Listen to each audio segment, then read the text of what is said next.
ദൈവ സൃഷ്ടിയെ നീ സമീപിക്കരുതെന്നാൽ അത് പിശാചിന്റെ നിവാസ സ്ഥലമല്ല, ദൈവത്തിന്റെ ആലയമാകുന്നു. പുത്ര പരിശുദ്ധാത്മാവാം ദൈവത്തെ കൊണ്ട് ഞാൻ നിന്നെ ശബ്ദം ചെയ്യിക്കുന്നു.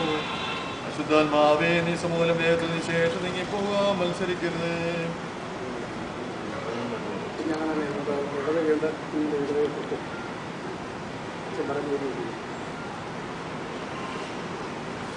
മാമോദീസ മുകുന്ന സക്കറിയാവിനെ സാത്താനിൽ നിന്നെയും എൻ്റെ സകല സൈന്യങ്ങളെയും ദൂതന്മാരെയും ഇങ്ങനെയുള്ള ഭയത്തെയും സകല വഞ്ചനയും ഉപേക്ഷിക്കുന്നു. മാമോദീസ മുകുന്ന സക്കറിയാന്ന് ഞാൻ സാത്താനിൽ നിന്നെയും എൻ്റെ സകല സൈന്യങ്ങളെയും ദൂതന്മാരെയും ഇങ്ങനെയുള്ള ഭയത്തെയും സകല വഞ്ചനയും ഉപേക്ഷിക്കുന്നു. മാമോദീസ മുകുന്ന സക്കറിയാന്ന് ഞാൻ സാത്താനിൽ നിന്നെയും എൻ്റെ സകല സൈന്യങ്ങളെയും ദൂതന്മാരെയും ഇങ്ങനെയുള്ള ഭയത്തെയും സകല വഞ്ചനയും ഉപേക്ഷിക്കുന്നു.